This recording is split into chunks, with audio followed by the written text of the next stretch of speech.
Theorize and be damned. Damned. Damned. Damned. Damned. Lý Lan Bing Bê Su Chô. Theorize and be damned. Theorize and be damned. Theoretiseren und verdammt sein. Theorize and be damned. Theoretisieren und verdammt sein. Theorize and be damned. Leidan Gescheit Hanasa Geru. Theorize and be damned. Theorize and be damned.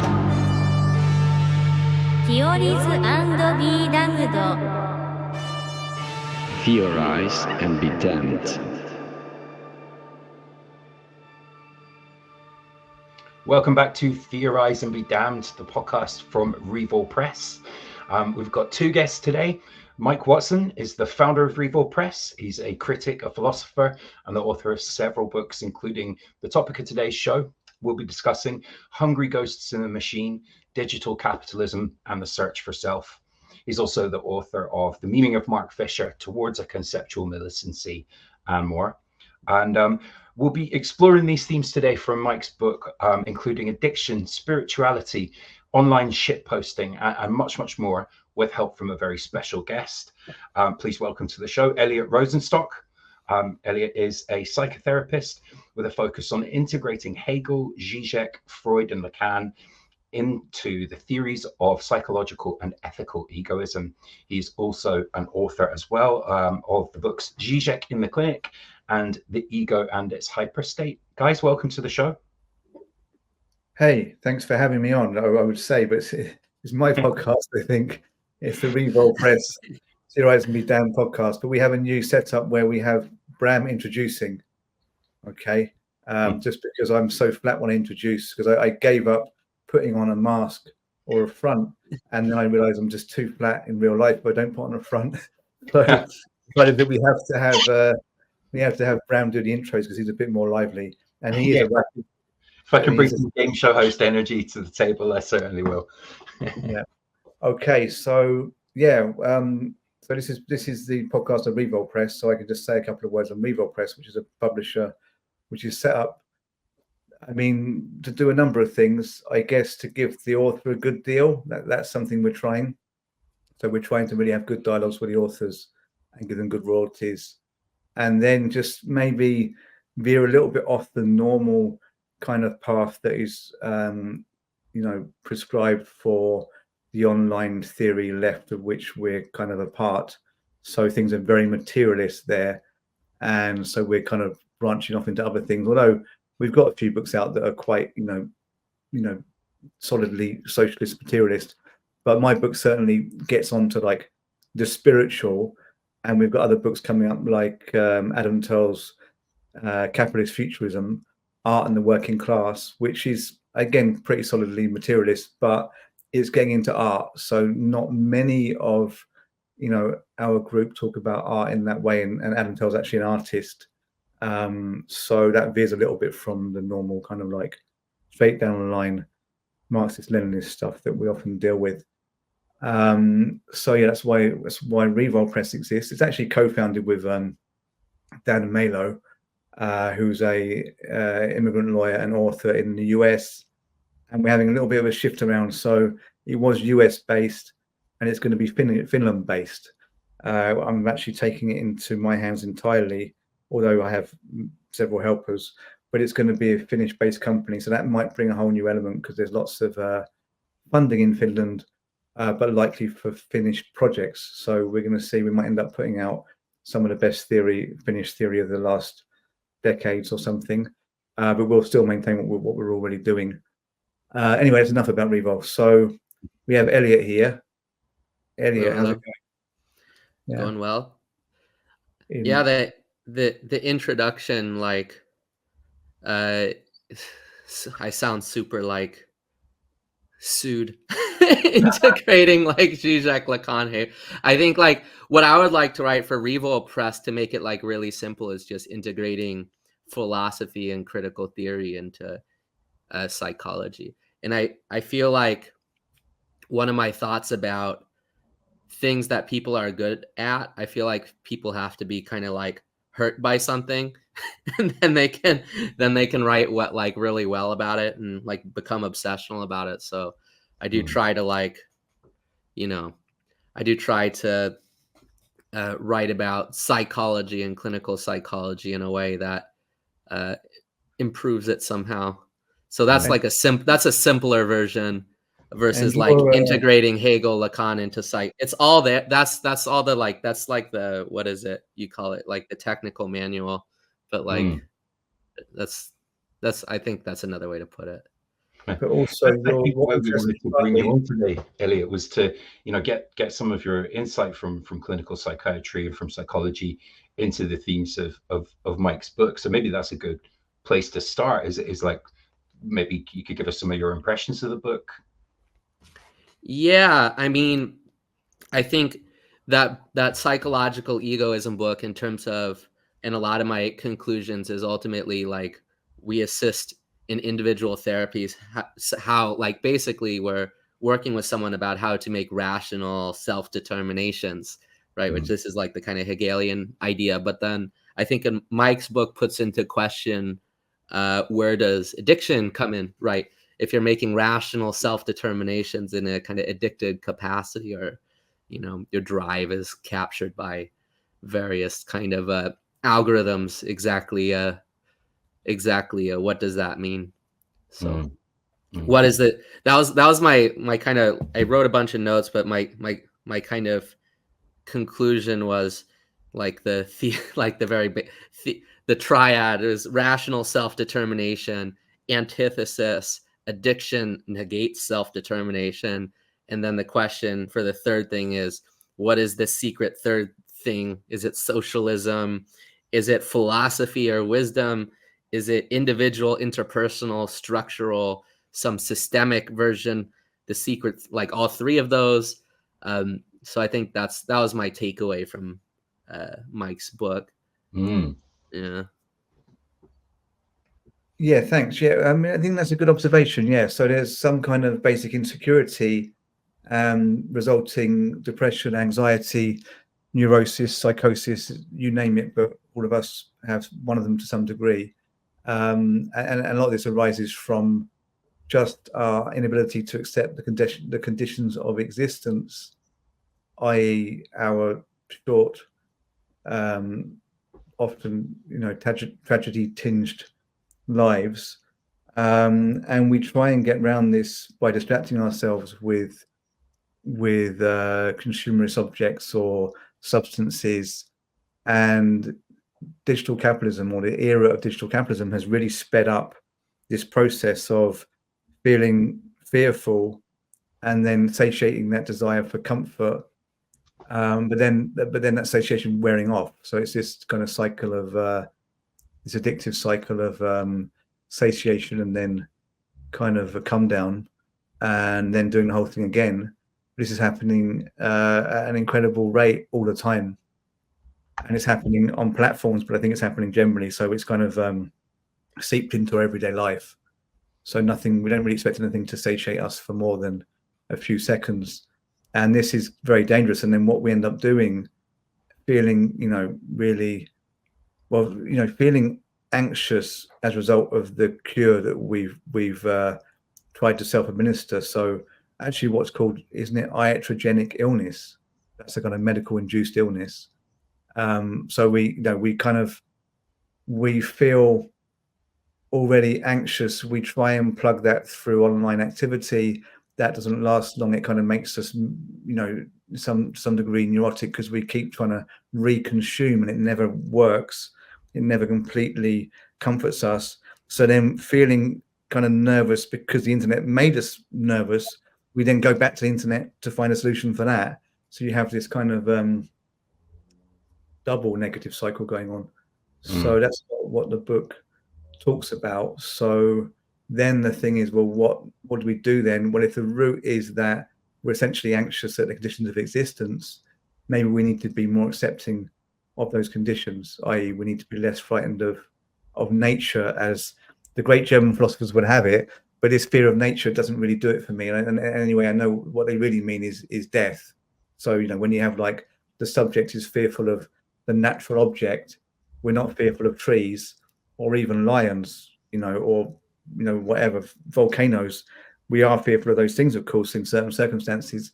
We're fearful of the physical injury and death that can result from them. So I take it that capitalism is trying to ward off death by creating ever more ostensibly ingenious ways of dominating nature and evading the threat of death, and those ways actually result in us dominating each other and dominating ourselves. So we end up, for example, on a factory line. That's a very crude example of the worker in the capitalist society. But you could equally say we end up in front of a computer, trying to empower ourselves and make us more powerful by constantly posting selfies or political memes or spiritual memes, and that actually creating a kind of mimesis of death, because we're quite static given the potential things we could be doing in life. We end up just in front of a screen. So capitalism kind of creates a death whilst trying to evade it. So what I say is that socialism, therefore, needs to not really embrace death, but certainly accept death. And actually, I think that would be a condition of socialism existing in the first place, and that's kind of the thesis of the book. I mean, in terms of the theme of addiction, do you think it's as simple as saying that we've created digital drugs, that the dopamine loops involved in the kind of status games of social media are in themselves an addictive cycle? Or do you think it's something deeper about the way that that's changed social interactions? Do you think the nature of the kind of addiction that you're talking about there with digital addiction is by nature different?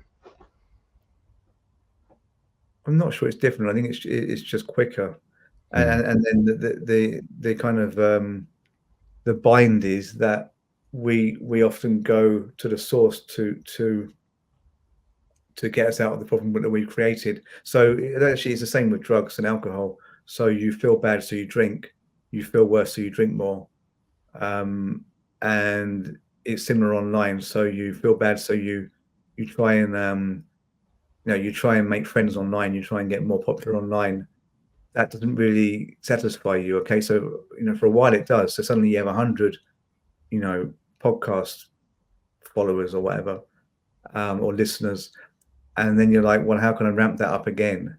Or how can I emulate that next week? So you get kind of stuck in this kind of working situation, even if you're working for yourself. Well, actually, you're working for the algorithm.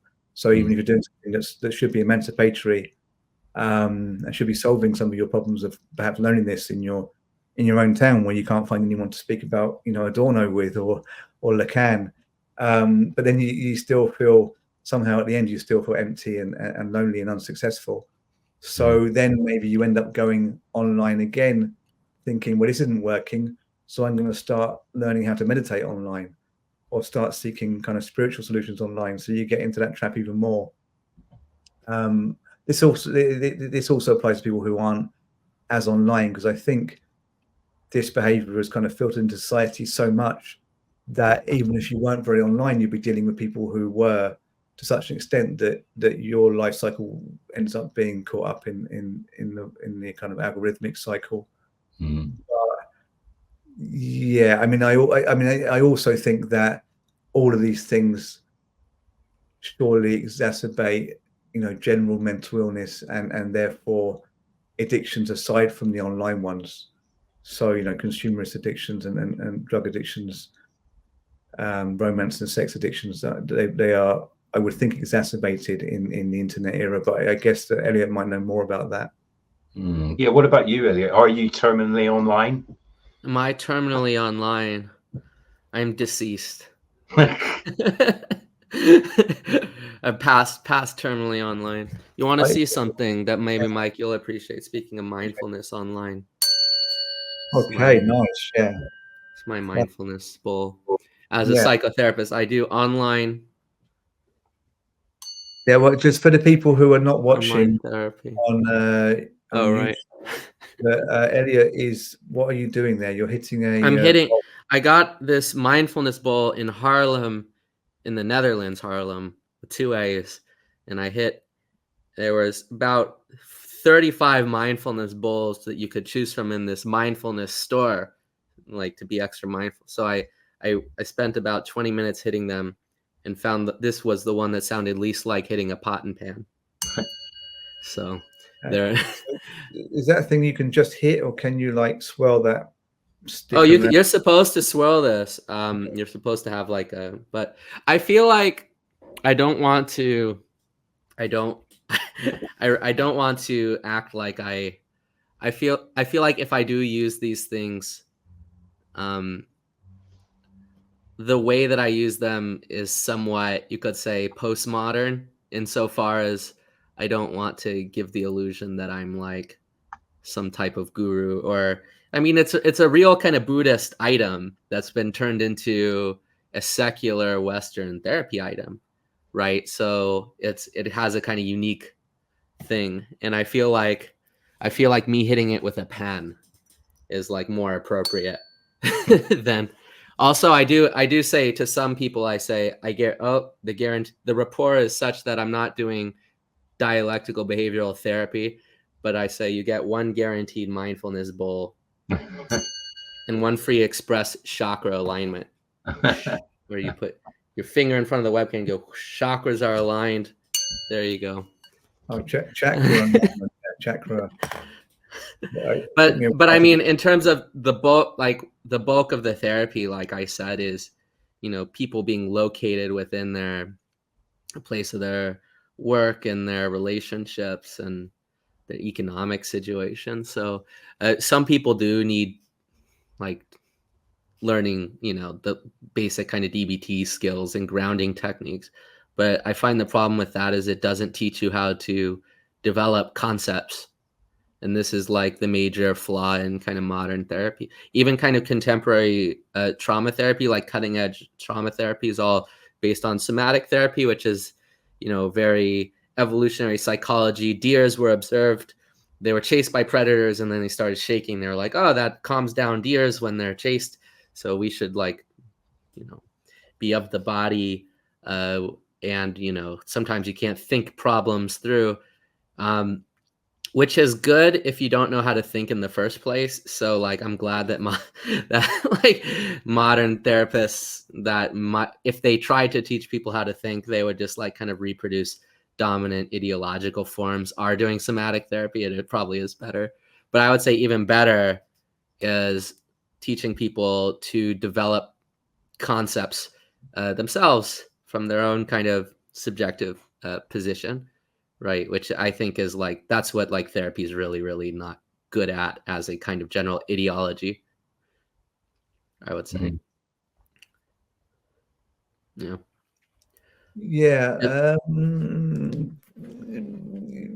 Well, I mean, this is kind of mentioned in the book. It does go into therapy. It goes into a number of things that might be considered to be solutions, but maybe don't work, or in terms of political solutions, don't ramp up. They can't be scaled up societally. So I actually talk more in that respect about ego death and psychedelics. Ego death being the kind of erasure of your ego, in a kind of meditation state or drug state. I like your phrase, government mandated ego death. In terms of this is not possible. It's not going to be a thing. It's not like COVID where they can, they can roll out a vaccine. They can't roll out ego death. And then I talk about psychedelics in similar terms. So great, it might work on an individual level, but isn't going to work on a societal level. But I was talking more politically there, that hence the societal. So individually in terms of therapy, these things for sure might work. And then therapy, I talk about David Smale, who Mark Fisher cited, and what he called magical voluntarism. And that being the idea that you can just magic yourself into a better position by, through CBT, so cognitive behavioral therapy, which is basically, I think, what Eliot was talking about, or I mean, through CBT, I mean CBT basically is a therapy where you're taught just to think differently. So when you sense the stress coming, you're going to get angry in a work meeting. Just think these other thoughts. Just count to 10, which is all good and well, but that's assuming that you can override whatever's happening. So that's the kind of magical thinking, or what they call magical voluntarism, that you can just I don't know what the word would be. You can just volunteer. You can just, of your own will, change things. I think I'm getting that right. And yes, there's a lot of that online for sure. And there's a lot of that in therapy. You do have therapists who say, have you considered thinking differently? Things like that. Have you considered not thinking that thought? Yeah. So it's a tricky one. Although I find any kind of therapy tends to help because you feel like you're doing something. And that's always the first step, is to feel like you're doing something about whatever it is. That notion of magical voluntarism is interesting because you were talking, Eliot, about DBT, which is dialectical behavioral therapy. Yeah. And Mike, you were talking about cognitive behavioral therapy. It is different. Yeah, I did think that Eliot said DBT at the beginning. Yeah. So I've had a little experience of both. And, what's interesting about CBT is it does talk in terms of almost like negative frames or negative, filters for viewing the world. DBT, a lot of it is about, excuse me, DBT, a lot of it's about like learning to sit with contradiction as well. Like I think for DBT, it's quite a lot more about learning to live with things being in tension rather than being resolved. Whereas with CBT, I think I get that impression from having gone through it anyway, of like it being a corrective measure.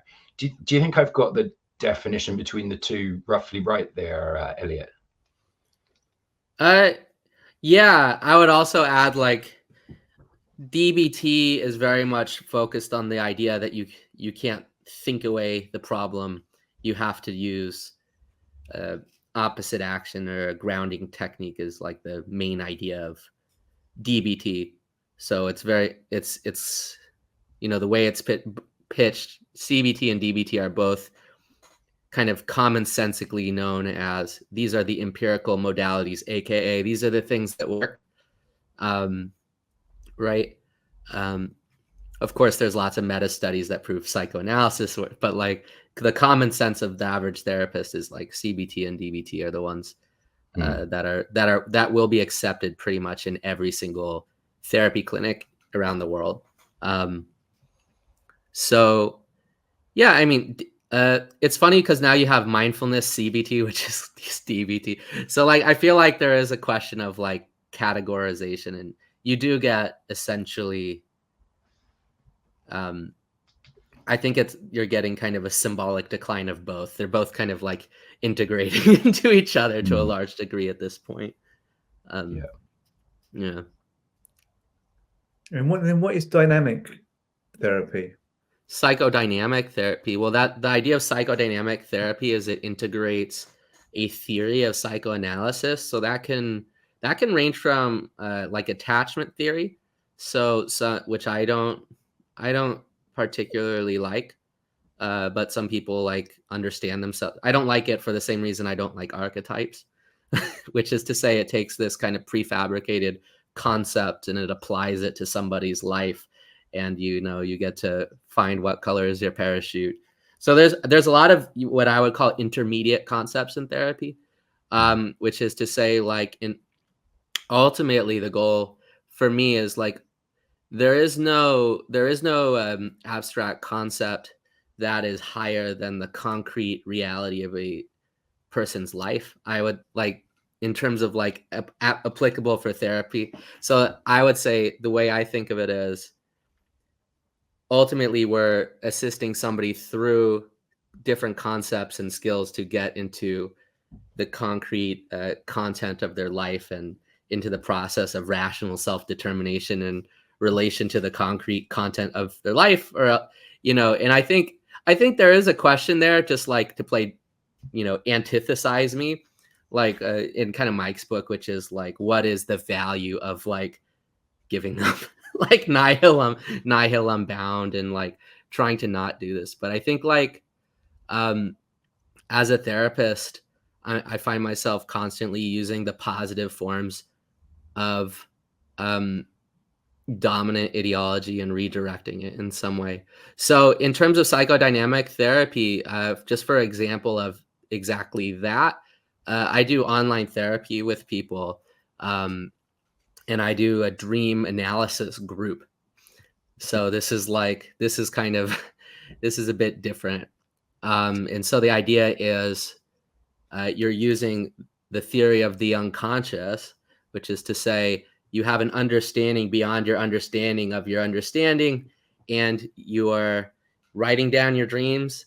You're using this kind of Freudian technique, but ultimately in the online kind of group setting, I don't do Freudian analysis, which is tracing it to the traumatic experience, but rather I kind of explain it as you're developing concepts from intuitively important material to you, right? So this is like a form of psychodynamic therapy. It's not psychoanalysis, which is a specific kind of formal system, but it's informed by psychoanalysis, and it uses theories like in psychoanalysis that the natural form of your logic is not linear, but rather kind of this condensed logic of dreams that appears in dreams. So when things impact you, your experiences and your anxieties and your desires, like they're all kind of being mediated at once, and they create this surrealist overcoding, you might say, right? Which is to say, like, it's not the impact on you is not a linear, rational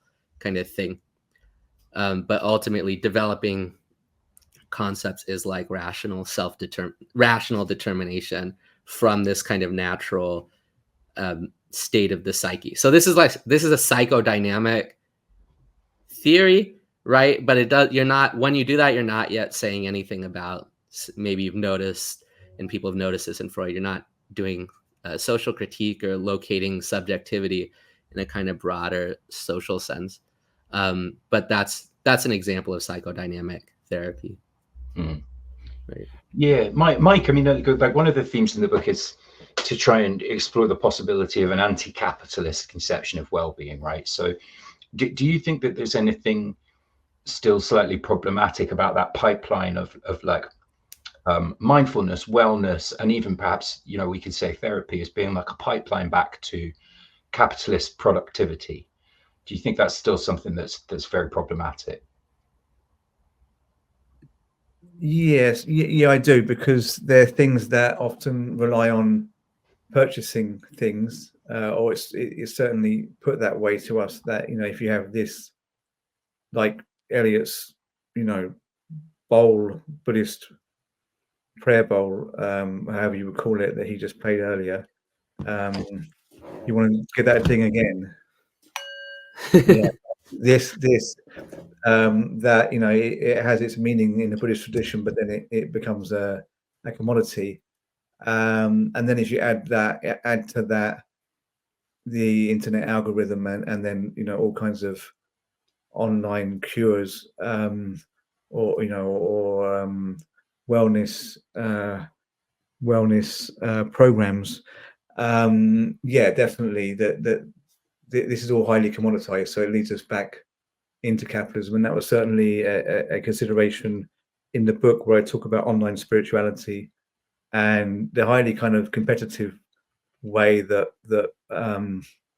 online gurus speak. So there is one I'm referring to, one YouTube wellness guru, and she's talking about ego death. What is it? I'm going to teach you how to get to the next level. So this ego death becomes the next level, when of course the whole point of ego death is that you're not thinking about levels anymore. So I found that kind of funny, but aside from that, the way in which the internet messes with synchronicity. So Carl Jung has this concept of synchronicity. I think that Eliot's not very Jungian, or not quite Not at all. Not Jungian, but I actually did some Jungian therapy, and I've been reading a lot of Jung. I did 8 months. It was therapy, not really analysis, and by that I mean that analysis would be like at least twice weekly, as far as I understand.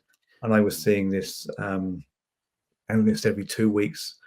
I've actually done Jungian therapy myself. Okay. So I was just, I did well, that's good to know. So you have something to be angry about. I know you don't like you.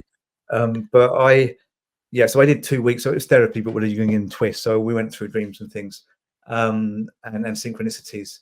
And so for Jung, a synchronicity is where you have a meaningful coincidence, and it's all very kind of grey as to what Jung meant here, because I think he was trying to kind of bring spirituality in through the back door of psychoanalysis. So he had this strong need to appear to be scientific, but had also strong spiritual inclinations throughout his whole life. So he basically says that, look, there are these things we can call synchronicity, these things that happen. So you keep seeing images of a religious figure or an animal, or certain numbers keep appearing, or you dream about something, then you see it when you wake up. And it's not just something, it's not something you expect to see, something that you really wouldn't expect to see when you wake up. And these can be coincidences, but he says that if they're meaningful, you can still build a narrative from them, and they might instruct you on what direction to take in your life. So if you were seeing Jung, you were likely mentally ill. So he was using this to say to his patients, well, you can construct a narrative and start telling your personal story differently via these symbols that you're receiving, although the receiving is unclear as to whether he really thinks these were coming through spirit guides or some element of spirit, or whether he literally means they're just coincidences, but go ahead, make something of them. He contradicts himself a lot on this throughout his life.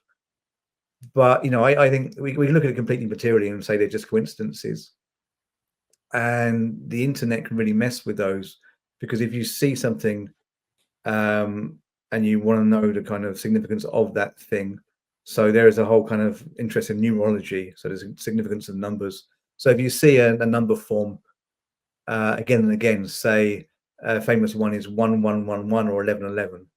So if you see that and Google it, then it says, well, it's your angel speaking to you. It's the kind of famous 1111 angel number, which means that whatever you're seeing at the time, it holds some special significance. So whatever you're thinking when you see 1111, it's a sign that you should take that thought seriously, and that new paths are opening, and the angels are with you, etc., etc.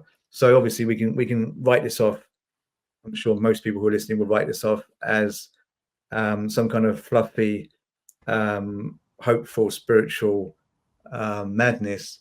But you could still say, well, even as a materialist, you can take the significance of seeing the same numbers and try and use that somehow, just to guide you. You could just flip a coins and go, if it's heads, I'm going to do this. If it's tails, I'm going to do this. But you could equally take number symbols or other symbols you see and say, right, okay, I'm going to construct something of this, follow this and make a whole kind of life story from it, or make a way out of depression from it. So that's kind of harmless, but if you were getting into this and you started realizing you were seeing 1111 a lot, and it feels like you are seeing it a lot often, because it's kind of a sequence, because of its symmetry, it sticks in your head. And of course you possibly do see it at least twice a day if you have a digital clock. And so if you're seeing it and then you Google it, the thing with the algorithm is you're going to keep seeing it again and again. And then you might have Instagram sending you posts and stories about 1111, and if you start clicking on them, it's going to keep coming back, and then you might start getting the other numbers like 333777, because they're all these kind of number combinations that have significance in this kind of angel number or numerology movement. So I think if somebody's already anxious or depressed and starting to grasp the symbols, so I think when you're seeing symbols like that and taking them seriously, you're often not very well already. And then it could be that you keep seeing pictures of of certain animals, and so you start thinking, what's the spirit meaning of that? You're probably grasping for something. Now this is complicated for me, because I think, well, I mean, somebody into spirituality could say, well, when you're really ill and at your weakest, these impressions start to come through, because you can't block them out with kind of rational constructs anymore. But let's just say, looking at it materially, that perhaps just if you're depressed and anxious, you might start to be on the verge of delusion, or at least you might start to grasp for any sign you can turn to your advantage or use to give you hope. So if you're in that state and then your computer and phone start sending you constantly these signals with a kind of growing intensity, I think that could quite clearly derail some people or make people more ill than they would otherwise be. I don't know if Yeah, Elliot, any feelings on that, or that's, Bram, sorry, I also. was just going to jump in there because it's a fascinating notion. This idea of the algorithm reinforcing things.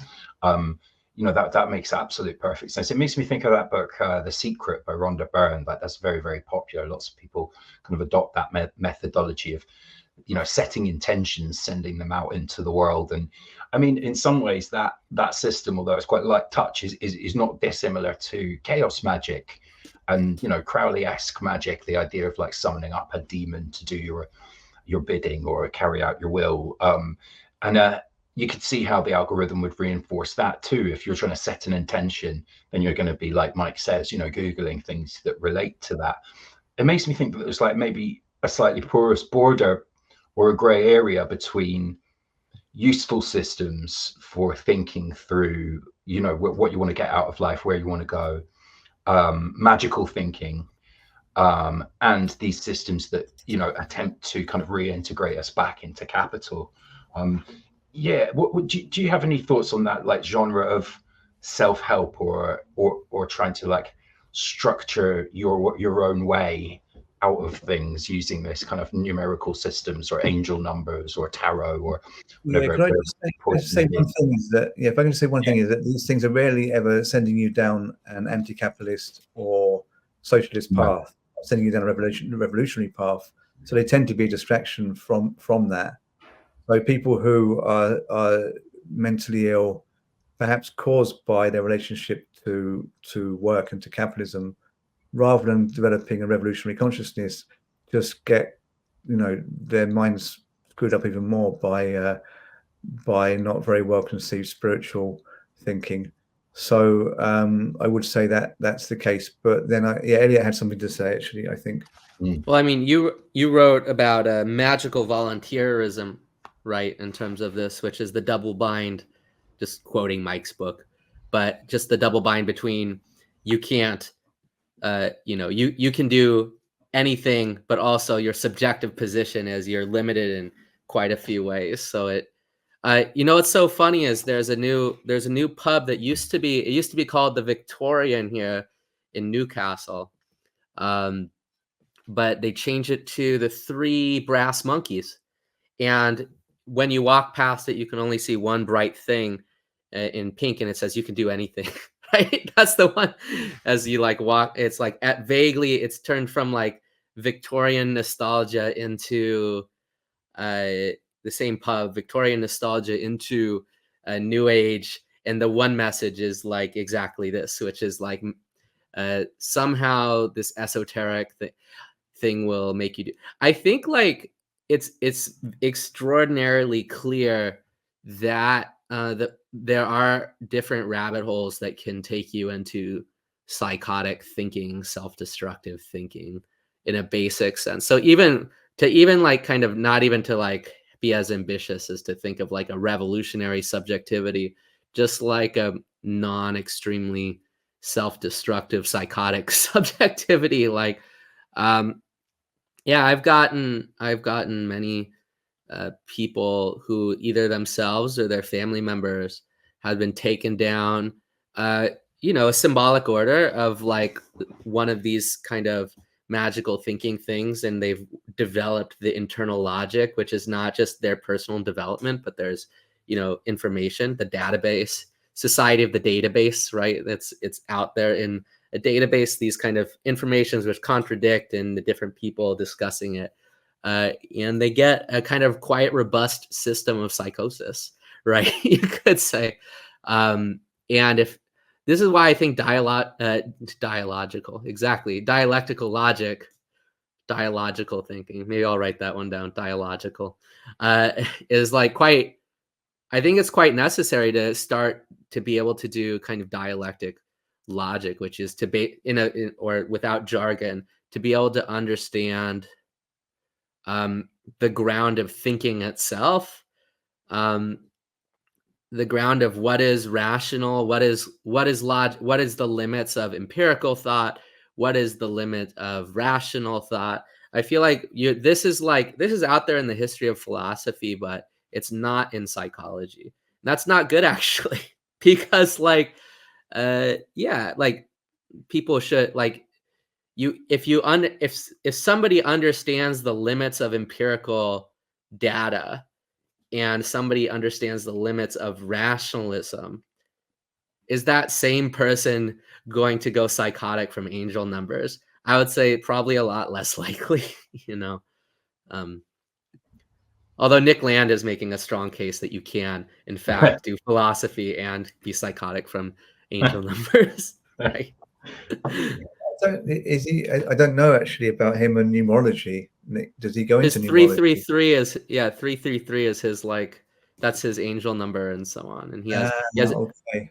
And his thesis is, his numogram thesis is, it's basically, he says, instead of I'm doing random numbers and fitting things into so he basically puts something through a cryptograph and tries to get an angel number, right? And he says if it fits, then it's true, and basically it reconfirms kind of reactionary ideology when he does this. So this is his method, and when he talks about it, he says this is fact, and it is a demon, an extra dimensional demon, not just random. So he doesn't say it's just random stuff, right? So that is what he kind of asserts, right?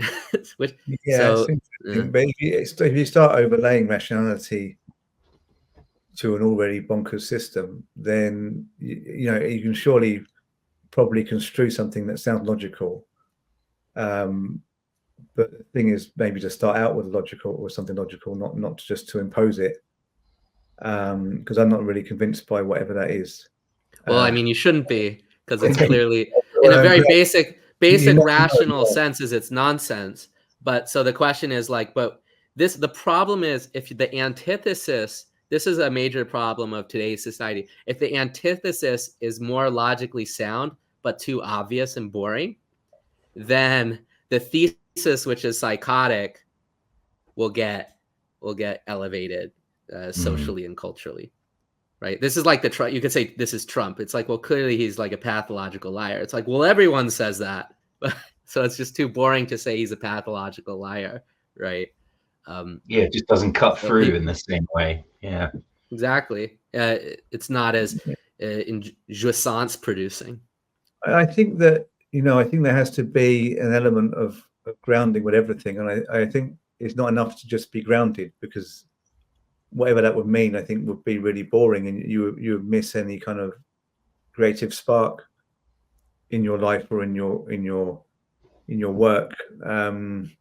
So I think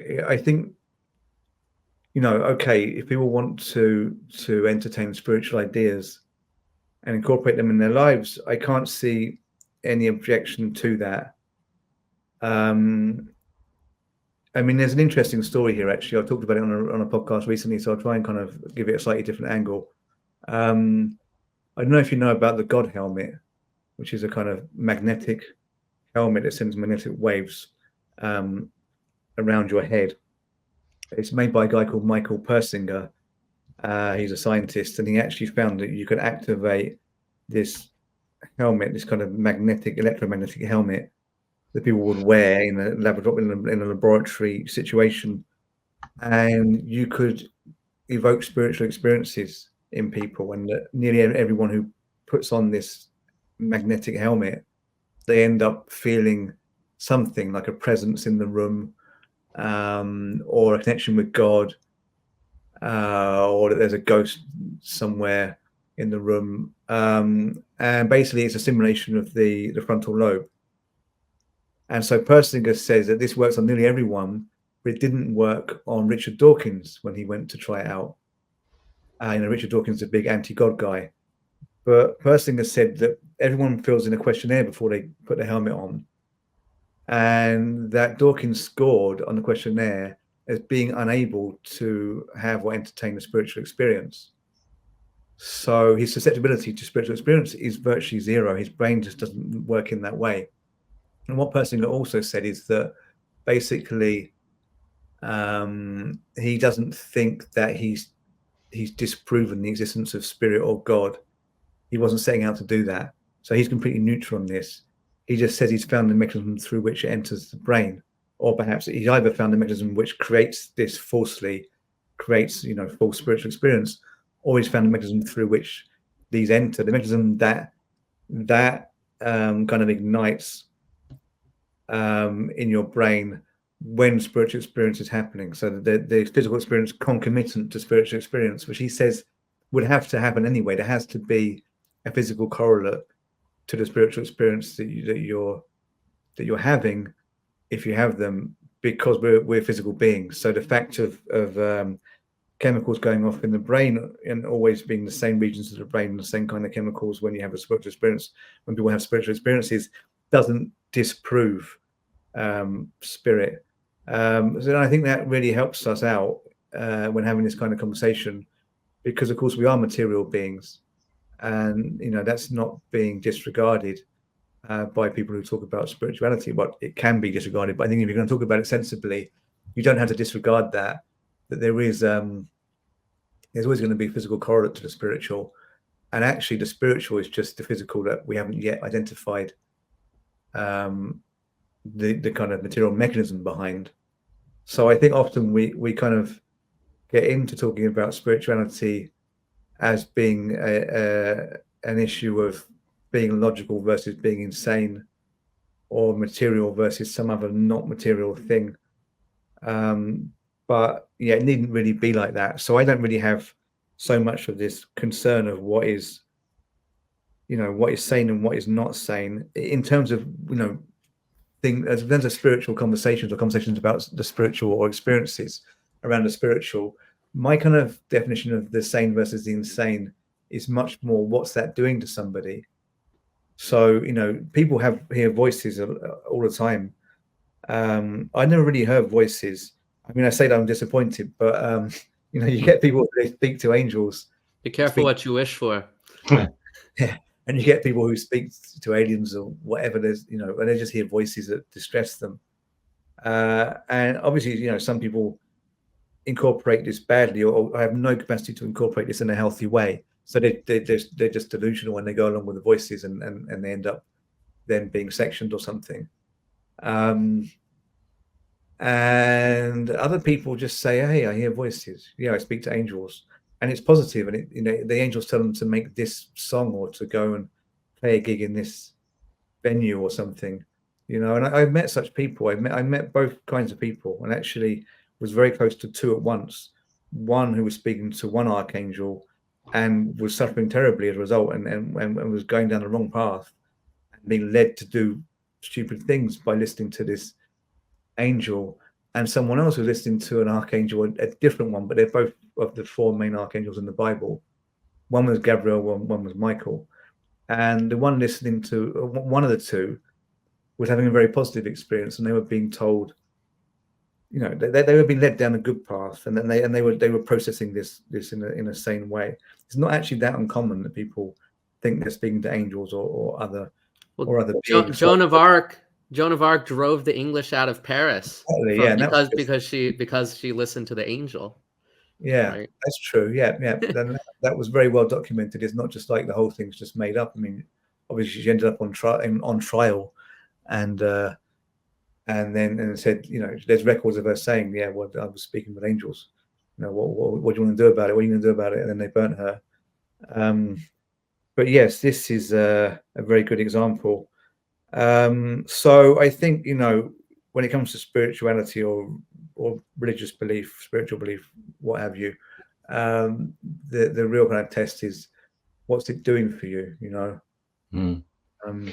It makes me think of parallels actually with, you know, the increased amount of research into psychedelics to treat trauma, you know, to use them in therapy, to use them in addiction. You know, in one sense, like, that's really brilliant, because the study of psychedelics for therapeutic reasons kind of got locked off and stopped when they became massively used as you know, recreational drugs. On the other hand, you know, they've lost, but by being taken over by like big pharma and being brought into that therapeutic context, that professional kind of context where there's scrutiny over how it's used and so on, experimental conditions. You've also slightly lost that sense of them as what Terence McKenna called entheogens, right? So a substance that could cause a religious experience. But if you talk to people who've been through, particularly the use of DMT, which is a chemical that naturally produces in the brain at the point of death, and is said to be, one of those chemical components of a spiritual, religious, or near-death experience, a lot of people will, communicate an experience of hearing voices, right, of communicating with entities. And I think there's research going on right now to try and extend the very short, compressed time that it takes to go up and then come down off of DMT, and send people in there, psychonauts, for a longer trip and a longer conversation with these entities. But I think, again, you got to tie it back to, that's a very capitalist solution, that you could like buy a place on a retreat and go and take a drug that's going to help you purge your trauma. But in actual fact, like Mike says, it's very context dependent. Not everybody who goes away on a retreat and takes ibogaine or does an ayahuasca ceremony, or who buys DMT off of the guy they buy their weed from and sits and smokes it at home, is going to have the exact same experience. Did you do any thinking around the use of psychedelics in the course of kind of exploring this book, Mike? Did you think at all about that? I've been thinking about psychedelics really a lot the last few years, because I used to run a platform. Well, actually, it's now become the Revol Press YouTube, but used to be the Acid Left. And the Acid Left obviously comes from the term acid communism, which comes from Mark Fisher's unfinished book. The book he was writing, or had been writing when he took his life in 2017. Not sure when he last wrote it, because he died in January. But anyway, the book he was working on when he died. Acid communism suggests that there's a place for practices that blur reality. But if you actually read the introduction to that book, which is published in the K-Punk anthology, you can also find it online. You see that Fisher is very interested in the blurring of social class boundaries as much as anything.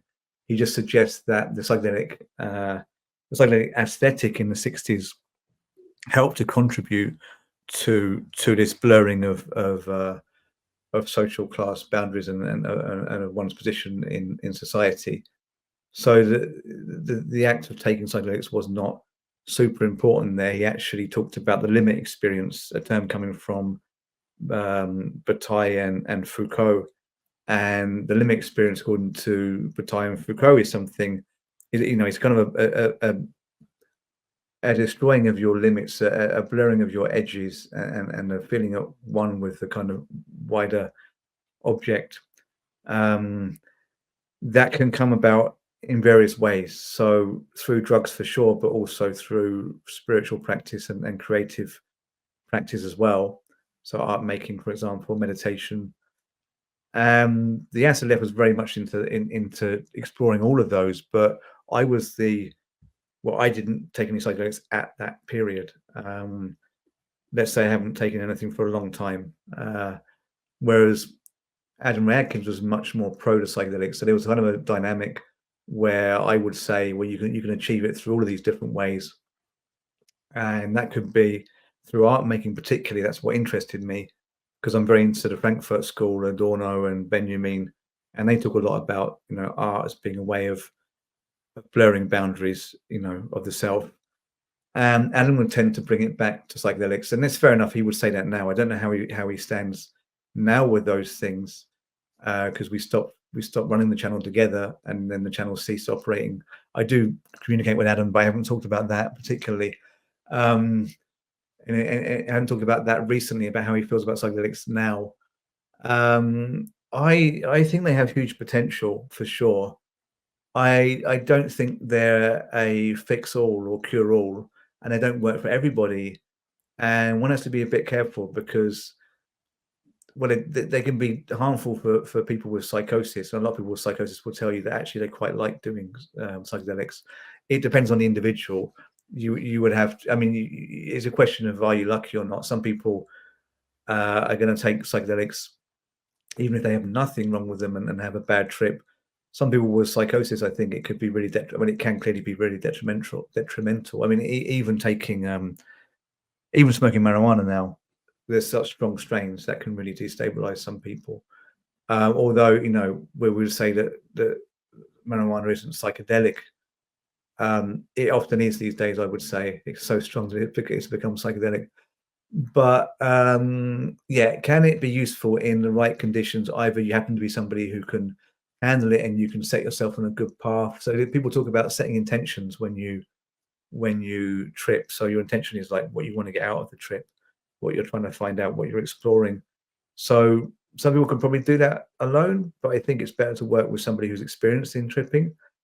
And ideally, I think if you want to use it therapeutically, you should be working with a Western doctor or, you know, a shaman or other practitioner that works with these things. And my point in the book is that it won't scale up to society because we're not going to have enough doctors and shamans, you know. Yeah.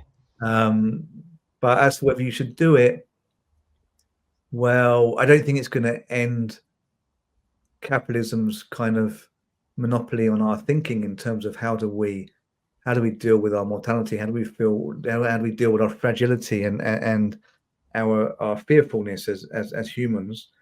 And capitalism's answer is that we just block it out through consumerism and through substance taking, but substances which are okay for the capitalist system. So alcohol is pushed a lot because it makes you kind of crazy, unable to mount a revolution, and then very depressed the next day.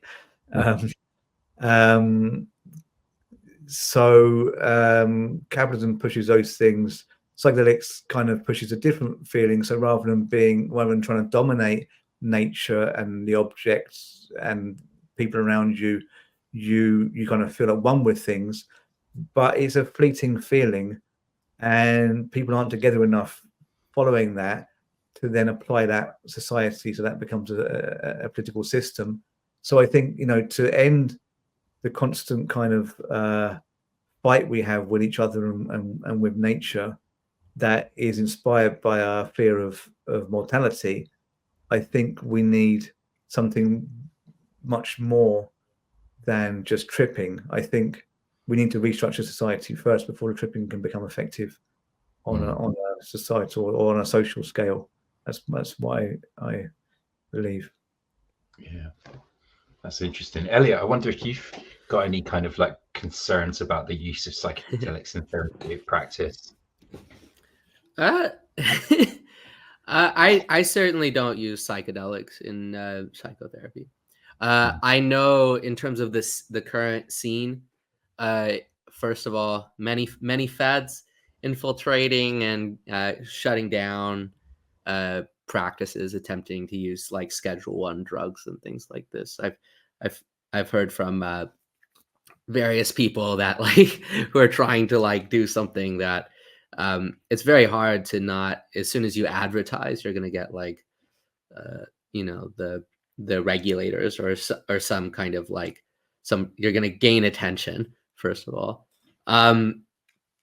Secondly, I think it, like Mike's point is fair, which is to say it's not a scalable method, which is to say I would not say to the general public, like who's looking for like a mental health answer, to use psychedelics. Like, this was tried, you know, you got Timothy Leary, and you know, you got it's just not an answer.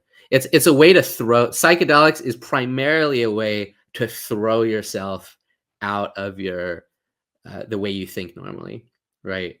I would say, like, psychedelics, if you want to think in a totally different way, then I think that's the point of psychedelics. And I think there are some psychedelic experience that you cannot recreate, because psychedelics are this kind of like material substance. And I think the things that you can't recreate are often negative, like in terms of the like the level of anxiety or distress that can come with psychedelics, at least in my experience.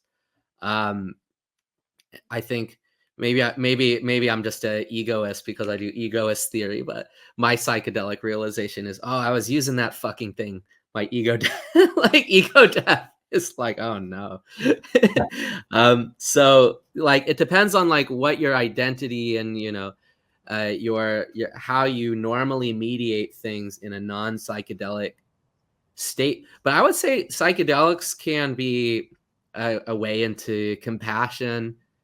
It can be a way into kind of thinking of others. And this is like, I would say this is simply like true about psychedelics, is it will like bring you out of your, you could even say the normal cycle of your daily addictive routines. I think that, you hear people try to use it for like serious addiction. Like this was popular, and I don't think it's as popular, but there was like the ibogaine idea that you could take ibogaine and you would be cured from heroin addiction. But yeah, it will like give you an existential experience, certainly. Like it will throw you. Yeah, when you said like nature, I keep hearing nature. It makes me think of living in agreement with nature. Like this is like the Stoic maxim, isn't it? Right? Living in agreement. Zeno, well, the first idea was living in agreement, which means like the Stoic. So I wonder where revolution comes in with Stoicism. I would almost say it doesn't come in. This is like ancient philosophy is, imagine you're a dog tied to a cart and you're tied by the neck and the cart starts moving. I don't know if you've heard this parable. This is like the original. So this is the original Stoic parable from Zeno, who Zeno, if you don't know, is the first Stoic. He said this is the one that really survives from the original Greek Stoic school before the Romans, which is, imagine you're a dog tied to the neck to a grocery cart, and the cart starts moving. And so you can either be compelled to, you can either be pulled by your neck by the cart that's moving, or you can walk alongside the cart. And this is a very like anti-revolutionary idea, like clearly. And, Zeno also on record whipping slaves, and Zeno was an advocate of fate. And the slave said, I was fated to steal this. And he says, and I was fated to whip you. And this is the founder of the Stoic school. But yeah, I mean, I think there is the tension between like living in agreement, like the dog. I think this is an important parable for philosophy in general. And where does critique or where does like challenging current conditions come in? And I think this is the main problem with psychology in general, which is like, at what point do you attempt to like change the baseline condition? Or how do you understand your baseline condition or subjectivity, right? Do you understand it? Your boss is like, like for instance, you're having trouble at work and it's like, man, I'm having a lot of trouble getting all my work done. And I need skills, therapy skills that'll help me organize myself so I can be more productive. And a lot of people are like that. Or I need to be like less stressed out so that I can go back to my normal like 12-hour workday. So like, how do you understand your baseline condition is really important. So I wonder, the question, like the CIA already figured out the dog you can't just feed an animal psychedelics, or the CIA tried this thing. But like, if like, I don't know like how to, I don't know how psychedelics like is a permanent. I think one thing Mike said in the book, right, in terms of like the psychedelic consciousness from the 60s is that general consciousness can change, right? In terms of like, it was a cue that like, even though the counterculture of the 60s like was not revolutionary, that there can be like a major cultural shift. I almost worry like the Joe Rogification of psychedelics is like the cultural shift, right? And I think maybe it's worth like I don't know what you think about that, Mike, like the Joe Rogification of psychedelics and all this. I do say somewhere in the book talking about the fact of, psychedelics kind of being taken off their their spiritual pedestal and been brought down to a therapeutic level. And there's a Netflix documentary, and there are numerous news articles in papers. I don't know which papers now, but the kind of thinking men's newspapers. You get these longer texts on the fact of depressive and anxious people seeking psychedelic therapy and it having a profoundly positive effect. So it stops being this kind of dream of the 60s. You mentioned Timothy Leary, psychedelics as a means of creating a new world, and it becomes just Mildred is depressed. She's been depressed for 10 years since her husband left her. She can only really manage to stroke her cat, from her bed, but then she takes psychedelics, and it all comes flooding out. It comes down to childhood trauma, and she realizes this, and she cries. She's in a room with a doctor, and she's wearing a mask, and the doctor's soothing her. There's some music on, and he's saying, "Okay, to take us through this story," and then it has miraculous impact, and she's not, she's not all singing, all dancing. She's not like performing on some talent show on the BBC or anything, but she's much better. She's now able to go out in the garden with a cat, so this is not the Timothy Leary. It's not the, you remember her name. It's not the Timothy Leary, and now people are talking about her on the podcast. It's not the Timothy Leary, whatever revolution he had in mind, which I think would have been really a horrible revolution. But yes, people sharing whatever thing of Timothy Leary, that never really manifested on any kind of societal level. We got neoliberalism, and now we have this kind of neo-fascism happening. But we now have Mildred with a cat, and I basically say the quote is, "Normie acceptance of psychedelia is something to be celebrated more for the possible normie effects on psychedelic culture than for the effects of psychedelia on normal people." So this kind of shift is more to be celebrated for the way that normal people might affect psychedelic culture than vice versa. So whilst that sounds like a very negative portrayal, in a way, I think we can be positive about this fact of psychedelia just being taken off its its kind of carnivalesque pedestal, and being brought down to earth, and just becomes a routine treatment that just gets people on their feet. And yeah, okay, so I didn't really portray that. The thing is, I kind of came about that in a funny way, because I've already said that there's something hugely banal in this, but I kind of like the banalization. I can never say that word if it is a word. The banalization, the banality of psychedelia today. I think there is something in that, because if you did scale that up, and you get thousands of people who were depressed who get to some degree cured, and it says that repeat treatment is necessary every now and then, every few months, but the effect that would have on society could be huge. And then those people then being able to even converse with other people and take part in community could enable a growth in community. For example, they might end up just voting for Trump or something, anyway, or becoming the worst kind of right-wing trash. It's not the best way to say it. They'd be empowered to become something, and that in a way is better than whatever Timothy Leary was pointing at. I feel. I don't know if that answered the question.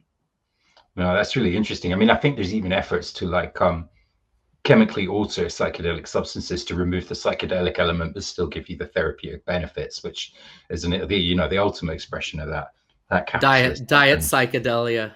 Yeah, psychedelics without psychedelia. Absolutely. I mean, maybe to move away from psychedelics and back to maybe the main theme of the book, Mike. As we approach an hour here, do you feel like in the process of writing the book you got closer to a definition or a plan for anti-capitalist well-being? Hey there, this is Bram from Theorize and Be Damned, a podcast from Revol Press, co-hosted with Mike Watson. We're an author-run and oriented publisher dedicated to pushing the boundaries of left-wing theory. On Theorize and Be Damned, we speak to writers, thinkers, and countercultural dreamers about their work, the theoretical and writing process, and their ideas. If you're listening on YouTube, click like and subscribe. See links below the YouTube video podcast to find us on Instagram, and do join us on Patreon, where you can access even more content, including early access to episodes of Theorize and Be Damned and exciting, exclusive writing from Revol authors. Find out more about our books and opportunities for authors at revolpress.com. Well, I got closer to locating a source of the problem. So I think I pretty convincingly stated that one of our main problems is that we can't accept our mortality. And if we had more mature ways of doing that, we might not be so competitive and we might be able to build community better. So I think that's, although that's been talked about in quite a different way by Herbert Marcuse in Eros of Civilization, and I think it was in the late 1950s. And Adorno touches upon this basic melancholia as a result of not accepting the conditions of existence. It's been talked about by many people, but it's not often said very kind of blatantly. So your problem here is that you don't want to die. I suppose it would have been a bit too glib for Adorno and Marcuse in their time, but we're in a time of having to be a lot more, having to cut to the point a lot quicker in philosophy, unless you want to be, consigned to having no readers. We've been liberated to some degree. We can just cut to the chase. So I said it quite directly. And, face it, probably lost quite a few readers or potential readers, because they come to these podcasts and they're like, yeah, it's a book on death. I think not, because we're wired that way. We don't want to buy into death. The whole point about buying is we're buying into more life.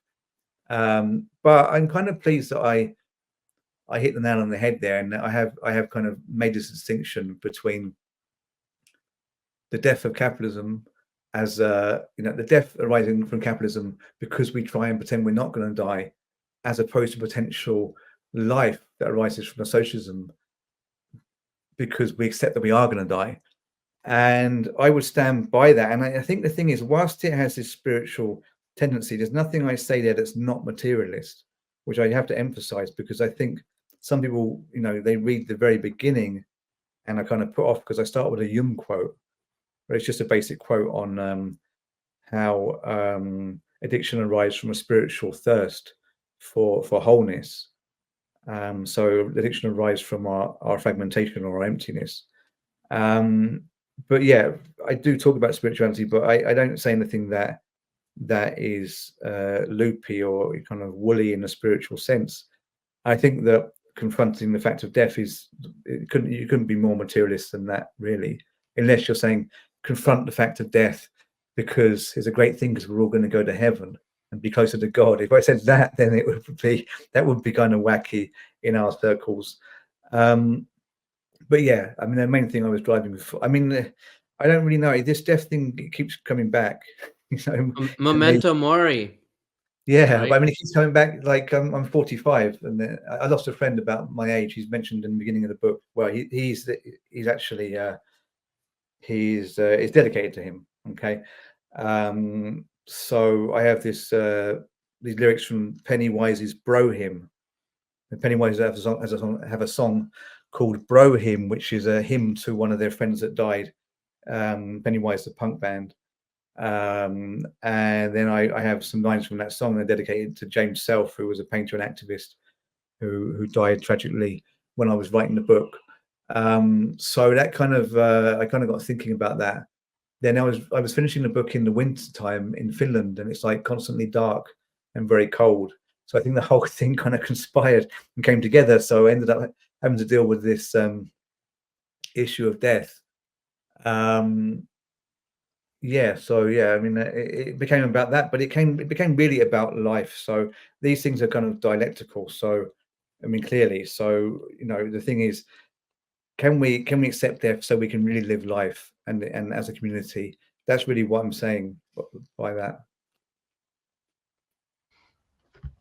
That's brilliant. And as a practitioner yourself, do you think that anti-capitalist well-being is something that, you know, therapy culture should be striving towards as well, Eliot? I think that, yeah, I mean, there should be the beyond kind of like right or the state intervening, which it can only, the truth of therapy is there's a limit to how much the state can intervene in methodology. I think ultimately there's a question of culture or spirit in terms of like what will therapists voluntarily take into themselves, and like this, it's not necessarily a question of right. Like from Hegel, like right is kind of like you get towards like criminality. Like, so right is like an issue. So it's like therapy culture is ultimately something that will have to be taken up by individual therapists, and it does kind of involve psychoeducation about critical theory, and I would say philosophy, like in terms of the relationship to death. There's a lot to be said about, you could say, the modern therapy idea of death and grieving and processing grief and what that involves for each person. And then these concepts that are, you could say, from ancient philosophy. You might even say like ancient philosophy is with memento mori, or like how do you align with death? Like in the most kind of extreme degree, the Stoics were like unaffected by death insofar as death is outside of, so you get like one kind of side of relating to death, which is death does not affect me. And then I think you get, this is where I think modern therapy culture in death is it's pretty good with grieving and the impact of grief. I think there is a question of social context of grieving. Grieving is often framed as a very personal process. You go through the 5 stages of grief. You develop a relationship with the person who's passed away, and I would say it would be interesting to do like a social, social critical view of death. I think that field is like wide open, exactly like the context of someone's death, how it affects a community or a family. I would say you're not really trained to talk about how is this person's death affecting other people in a community and your subjectivity as a community, right? Like I think Mike said, and critical theory says in general, which is therapy does have this kind of individualist subjectivity, which can sometimes limit it. But yeah, I do think you could call it anti-capitalist, general kind of critical theory philosophy. I don't think you can talk about it kind of one without the other. Like ultimate in Zizek in the clinic, I just say broadly, like ultimately, like psychoeducation has to change entirely. Like in terms of, I understand psychology. What does that mean? Does that mean you understand how to meditate? Right? And you understand some CBT, or do you understand, the limits of rationality, the limits of empiricism? Do you understand grieving in a social context? Right? So there's like once the problem with the psychology signifier is it has taken the place of, so not to like advocate for spirituality in general, but you can clearly see psychology has taken the helm away from religion and philosophy and critical theory as the kind of authoritative theory of mind. And I don't think you can partially say like psychology shouldn't be that. That'd be one direction. And another direction is, or you should just include all this other stuff within psychology since it is that already. And, people do read critical theory, but also a good amount of people use platforms to say, psychologize me, right? To the subject supposed to know. And ultimately, the Zizek in the clinic book was originally writing like, when somebody does this, what should you do? Like ultimately, you psychoeducate them to face like life and being itself, right? And then the subject's about the vanishing mediator goes away. This is the Hegelian and Marx like point. The therapist drifts away, and you know how to mediate being through your newfound psychoeducation. But like, what is that going to be? Yeah. So yeah, I mean, there is a big question of integrating critical theory, and I do think it is necessary. Because I do think people do get sucked into various directions of therapism, you could say, that don't offer them kind of a way into critical thinking that I would say is ultimately bad for their mental health, like in terms of all their determinations. It's not mental health qua mental health, but mental health qua functionality, productivity, right? So yeah, but you could say now that the dialectic is done, like maybe that's the sentence answer, which is, yeah, you need to integrate critical theory so that you actually get mental health rather than like capitalist productivity as a result of therapy. Yeah, yeah, that's fascinating. That's brilliant, guys. This has been a really great conversation. Mike, is there anything you want to add, just to wrap up, or tell us about the book? Or Well, please buy the book. You can buy it. There's a link beneath the podcast and YouTube video. And there are other books upcoming. So Bram actually has a book, The Darkest Timeline, Living in a World with No Future. So that's another kind of bleak book that talks about what we do if we really have no future, because we kind of say we probably have no future, but what if we're really in the end times? And then we have a book coming. If you're watching on YouTube, it currently says it's called Gothic Futurism. It's actually called capitalist futurism earlier? What's that? Did you say capitalist futurism earlier? I believe the name is now. I think it's now Gothic Capitalism. Actually, I think it's Capitalism. That was it. Yep. And then we have Tony Chamassi's Freedom to Change Nothing coming sometime in the spring. That is actually One Dime. Tony Chamassi's the YouTuber One Dime. And we have actually one coming, a leftist take on Jung from Robert Four Walker. Rob Four Walker actually is his correct name. So given we have a Jungian, we do need Eliot to come on board. if you want to get us a manuscript. Yeah, I need to. You'll get. I was wondering what to do with the hyperpsychology, but I think now I'll fine tune it and give it to the good folks at Revol Press. Thank you. Also, can I be honest with you? I literally had a dream. This is almost like this is going to be like. I had a dream that I looked at my book, and I follow my dreams. You know, I teach dreaming. And you know what it said? It said, probably because I was talking to you, but it's had your logo. It had Revol Press on the book. Yeah, well, that's. And when I woke up and I was like, oh, I guess I will submit it to Revol Press. When was the dream? Was that last night? That was last night. That was last night, actually. The dream in the, it's, it was actually my last book. There was two versions of my last book. First, it had been changed into an art book, which was like, it was like wide and it was like listed with art, like a big art table book. And the second one was just, it didn't have the circle logo, but it said Revol Press on it. So Derek Varn as well is going to publish with us. So we have quite a lot of great stuff coming up. Yeah. You'll be able to hear about all of that stuff on upcoming episodes of Theorize and Be Damned. Hopefully we can do a few more of these kind of round table episodes. It's been a really fascinating conversation tonight. You can obviously find us on YouTube if you're watching us there. We're also on Instagram.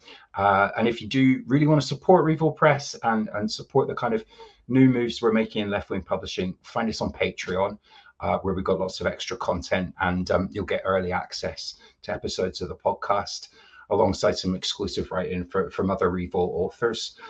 So yeah, do come and join us, and thank you for joining us for this episode. Go buy Mike's book, Hungry Ghosts in the Machine. We actually have a Halloween offer on, which I think will hopefully be still in play when we air this show, which allows you to get Mike's book and mine for the price of one, effectively. So check out revolpress.com. Thanks for joining us. We'll see you next time on Theorize and Be Damned.